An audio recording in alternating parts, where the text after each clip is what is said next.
Welcome back, Shalligators. Today, we are going to break down the highly questionable new romance between CARA DELEVIGNE and Halsey. And not just talk about that, we're going to talk about what to do when you want to get back at your ex, but not look like a clown.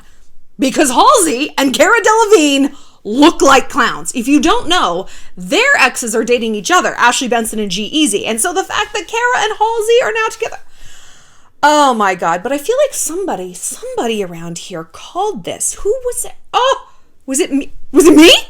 It was me. I'll gloat about that in a second. But first, just want to remind you guys to follow me on Instagram, where you suggested this topic. We voted, you weighed in. Here we are, ShallonXL on Instagram. Also, be sure to follow me on InfStream. It's our sexy new platform where I'm sharing some story times, some hookup tutorials, uncensored and ad-free. It's a fantastic new little venture. But let's talk about Ashley and CARA. No, well, you know what? It is Ashley and CARA because Halsey's real name is also Ashley. There is just a billion layers of cringy bullshit to this new relationship, and I want to talk about them all. But first, like I said, I want to gloat. I totally called this when Ashley and CARA broke up, and I think she started hooking with G-Eazy. I don't know. Let's go to the tape. I can see CARA dating Halsey. Halsey's bi, right? I feel like that's very on brand. She is, right? It's very on brand. But can you not see those two like pairing up almost out of spite, but then actually falling in love with each other? Oh, I'm so here for it. I mean, when you're right, you're right. I feel like Halsey and CARA DELEVIGNE were going to find each other eventually, because to me, they're kind of the same brand of unhinged. Probably very nice young ladies, but also kind of kooky. You know, like you get stuck in an elevator with them for too long and you're hearing about like alien conspiracy theories and why like 5G caused COVID. And you're just like, I need to get out of here. You know, I love Halsey. I mean, I love her music. CARA DELEVIGNE is one of those people who I do not understand the popularity. I don't understand the fixation. She's like the word fleek, you know? Like someone started using it and everyone is like, yeah, fleek. Even though the cool people never actually thought it was cool. It's like the corporates and the Karens were like, fleek. Like that's how CARA is. It's like all the heads of these fashion companies who are just like old people are like, oh, the kids love CARA DELEVIGNE. And we're like, we do? And then suddenly she's on 11 different campaigns. I don't know. I just don't get it. And I've always had kind of a problem with CARA. From what I've always heard, like being in celebrity journalism, is that she is like super, super, super aggressive when she goes after someone, and to the point that it creeps a lot of people out. And I had a real problem with her getting all handsy with Kaia Gerber. Kaia Gerber is not well. She's not. Kaia Gerber is not well. Her family fucked her up, man. I mean, look at Presley. Like, I did a video on Presley and how he's got his face tattoos and his weird... Is he trying to be a white rapper? But do you understand why I think that, though? If that's not true, you understand. He's like Chet Hanks, like one level down. Cindy Crawford and her husband, they were very focused on like image and beauty and how your outward appearance. And they had Kaia and Presley on like 900 calorie a day diets and all this crazy stuff. And it manifested pretty apparently in Presley, and Kaia she's not doing great, and I feel bad for her. And it's like CARA, I feel like sunk her claws kind of into her. It's like, stay away from that girl. She's like 19. Like, stay away from that little baby child, you know? Like, I don't know. CARA just rubs me the wrong way, but whatever. Let's talk about CARA and Halsey and Ashley and G-Eazy. So yeah, Halsey's real name is Ashley.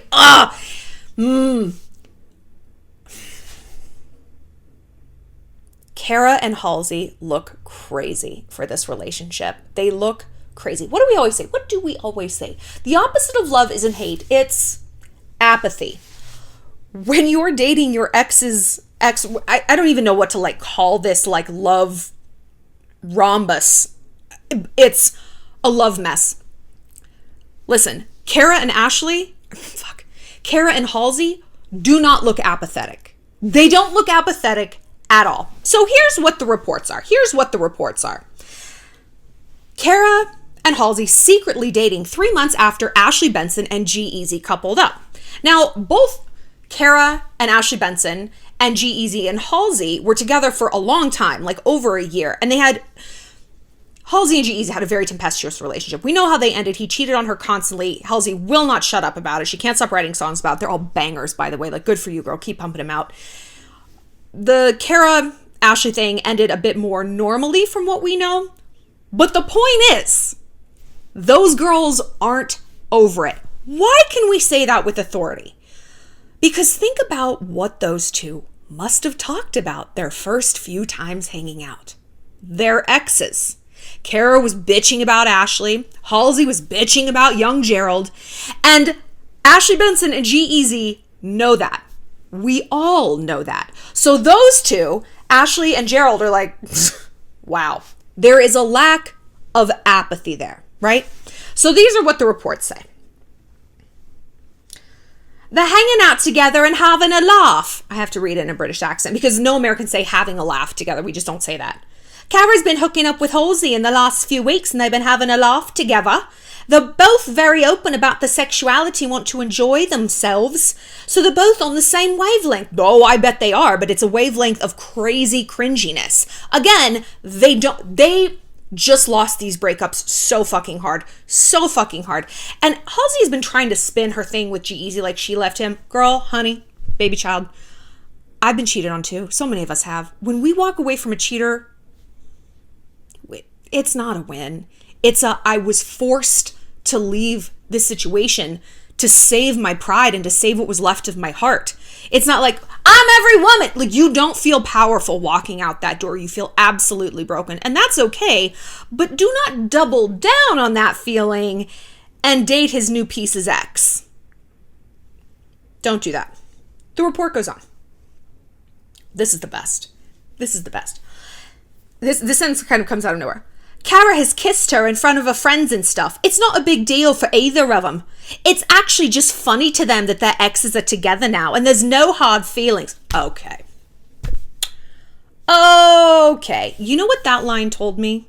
That the source on this story is Halsey and CARA DELEVIGNE. We talk all the time. I tell you guys all the time because I want you to always remember that 90% of the time when you have a source on a story about celebrities that spins their very questionable decisions in a positive light, that source is the celebrity themselves. Someone in their camp, their hairdresser, their publicist, maybe just Halsey on the phone being like, there's no hard feelings. We actually think it's funny. You don't think it's funny, honey. None of us think it's funny. Everyone else thinks it's cringy and pathetic and just a mess. And I guarantee you guys kind of feel that way too. If anyone here is laughing over this scenario, it's G-Eazy and Ashley Benson. They're like, oh, damn, wow, they're not over it. We won that breakup. Like, they're super into us still to the point that they're dating each other thinking we're going to care. Like, that's going to rub us the wrong way. All that's actually doing is making us look at them and be like, clearly, the majority of what they talk about and what they've bonded over is us. How do you win a breakup? We've done a video on this before, but it always bears repeating because breakups are always around the corner. And so is revenge. You win a breakup by being ice cold.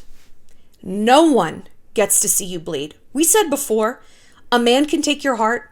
He can take your time. He can take your vision of the future. He cannot take your dignity unless you hand it to him on the way out like a goddamn existential doggy bag. Okay? And dating his new girlfriend's ex is handing him that doggy bag because you don't look apathetic. You don't look unbothered. You don't look like you're moving on. You look stuck. Now I realize this is a very strange celebrity dynamic. A lot of us aren't bisexual. We're not going to be dating. Like, this is a scenario that's never going to happen to most of us in real life. Thank God, because it's like I said, it's a garbage fire and everyone looks cringy. But there are plenty of ways we can humiliate ourselves after breakup. Don't worry, we don't need bisexuality. We can do it completely on our own. But how do you win this breakup? How do you one up your ex without it being obvious? You know, revenge is one of my favorite things. It's not just a necklace I wear, it's a way of life, you know? I don't forgive and I don't forget, but I am clever. I'm also not a very obvious person.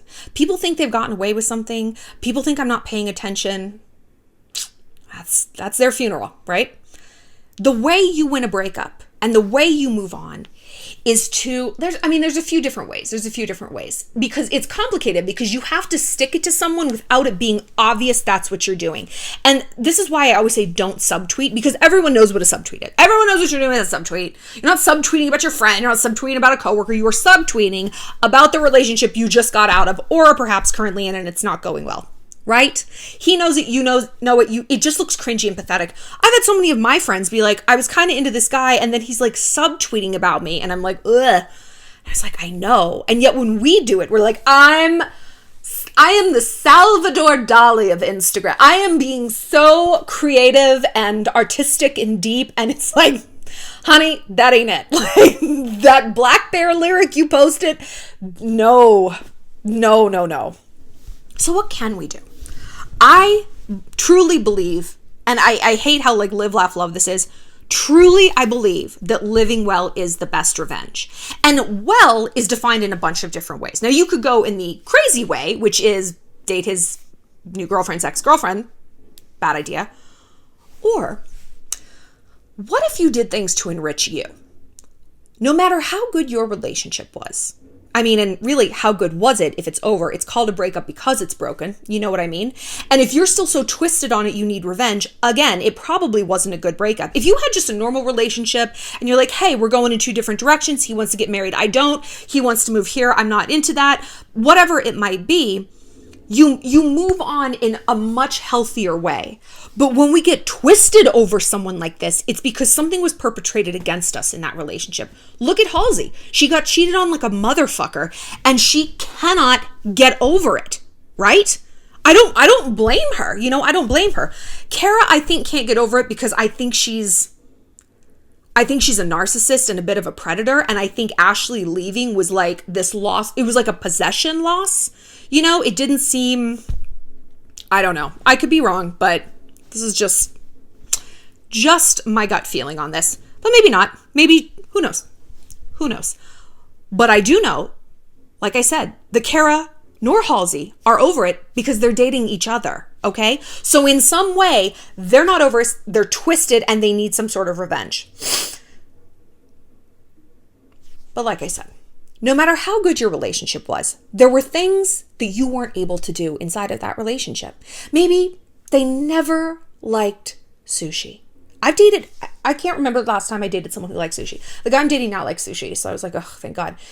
But it was actually like a sticking point for me. It's my favorite food, and they wouldn't go to the restaurant. They don't want to go to Benihana's. I know it's not sushi, but that was my compromise. I was willing to compromise and go to fucking Benihana's, and their bitch asses still wouldn't do it. It made me crazy. They also didn't like country music or stuff like that. There's always differentials. There's always compromises. And the definition of compromise, do you know what it is? Neither person gets what they want. That's the definition of compromise. And if you think about it, like, wow, that's really true. So if you were to sit down, and I want you to do this, I want you to sit down and make a list of all the things you couldn't do in that relationship. From going hot air ballooning, to cheering for the Pittsburgh Penguins, to watching the Pornhub channels you prefer. Whatever it might have been, there was something, from the way you dressed, to the places you traveled, to the friends you hung out with, to the political opinions you could no longer share. There were things. Now, I want you to check that shit off your list. One by one. Okay?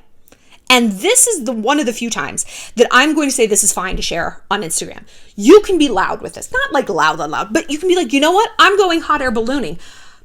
I've never had someone who wanted to take me hot air ballooning before, so I rounded up my friends and we're all going to go. I'm taking my mom. I'm taking my little sister.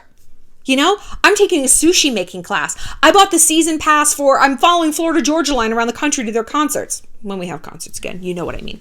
This is an easy, healthy, growth-based way to stick it to your exes. Because sometimes, I get it. Sometimes you need to.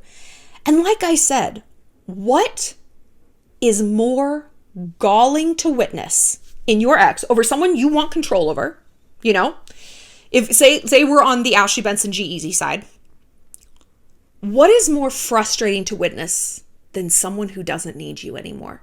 Than someone who is not only okay without you, they're better without you. Wait a minute. They're growing. What do you mean you're not only you're not unhappy, you're happier. You're happier without me. Wow. Okay. But that happiness has to begin with apathy. So on your Instagram, it's business as usual. On your Twitter, nothing happened. What are you talking about? I've gone through multiple breakups. You don't see it. You don't know it. I never ever show it. But this is the important part. I work through it privately. I work through it in therapy. I work through it with ice cream. I work through it on the floor of my studio, crying into the carpet sometimes. Work through it. I would literally, when I was going through a really, really bad breakup last year, I would schedule my misery. It's cry o'clock. And I would lay there and listen to the same Sam Hunt song over and over and over again for 2 hours until my alarm went off. I was like, okay, we're getting back up. We're going back to work. It's cry o'clock is over. And it gave me the space to feel what I felt, because there's nothing worse than having to pretend you're not upset about something, right? And if we can feel authentically how we feel in private, only around our best friends, only around our parents, only with our diary, only with our doctor, then faking it for the gram isn't that hard. It's like, okay, no, that's fine. That's fine. I don't need to work through this in public. I work through it in private in a way that's actually nourishing me, actually restoring me, isn't performative, isn't going to create more problems than it's trying to solve. I post some weird subtweet. People are like, oh, what happened? Drama. You don't need that. You don't need that. That's not good for your brand. And you are a brand. We are all a brand. You are in the business of you, baby girl. The product that you're selling is you, is your talent, your intelligence, your acumen, your social dynamism, your empathy, how you move for the world, what you have to give to other people. Do not erode that, and chip away at that. Chip off a little corner of that stone, that beautiful statue that you are, and hand it to your bitch ass ex-boyfriend. Oh, well, I'm all these things, but would you like my dignity? Here you go, Gerald. I don't think so. Gerald does not get a piece of you. And Gerald is getting all of Halsey right now. Like, he has moved on. She has not. She's stuck in neutral. And to a degree, CARA is. And maybe CARA, like I said, I think she's a predator, and I think she preys on people when they're a bit weak. And maybe she saw some weakness, not like weakness in Halsey, but like some wounds in Halsey. And she's like, come on, baby girl, I can make you feel good. Like, she could be totally playing Halsey in a way that maybe she doesn't see yet. And this could go really bad. Maybe CARA and Ashley Benson, like, because CARA has known Halsey, like, maybe that was a point of contention for them. Like, maybe Ashley was like, do not fucking text Halsey. We're in a relationship. Stop it. Maybe their relationship now is a direct attack on Ashley Benson. Who knows? But like I said, something is going on underneath the surface. Something's going on underneath the surface. If you're really over someone, the last fucking thing you want to do is date someone with any kind of connections to them. At all. That's not healthy, right? Doesn't make you feel peaceful or growing or happy or successful. It makes you feel stuck in neutral. You're moving backwards. You're not moving forwards. So sit and make that list. What could you do to thrive without this person? How had you shrunk? And when we're in a relationship for long enough and when things go bad, we shrink. We do. We as women, we're lovers. We're not fighters. Well, I'm a fighter. But we want to make things work. I hear you guys talking about your relationships that are foundering. And it's like this, not in a bad way, but it's not in a good way. It's a desperation to make it work. And the subtext is, I will do anything to make this work.